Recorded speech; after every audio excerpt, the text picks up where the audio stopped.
رمضان کریم کا آخری عشرہ جہنم سے آزادی کا ہے۔ یہ کلمات گھروں میں سب سے زیادہ پڑھو، کیونکہ رمضان کریم کا آخری عشرہ نہایت بابرکت اور عظمت والا وقت ہے۔ احادیث میں بیان کیا گیا ہے کہ یہ عشرہ جہنم سے آزادی کا عشرہ ہے۔ اس میں اللہ تعالیٰ اپنے بندوں کو معاف فرماتے ہیں اور بہت سے لوگوں کو جہنم کی آگ سے نجات عطا فرماتے ہیں۔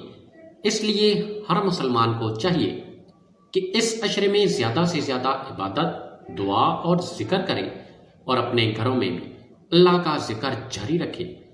اس مبارک عشرے میں سب سے اہم کلمات میں سے ایک دعا یہ ہے: اللہم انکا غفور تحب العفو فاعف عنی، یعنی اے اللہ تو بہت معاف کرنے والا ہے اور معاف کو پسند کرتا ہے، پس مجھے معاف فرما دے۔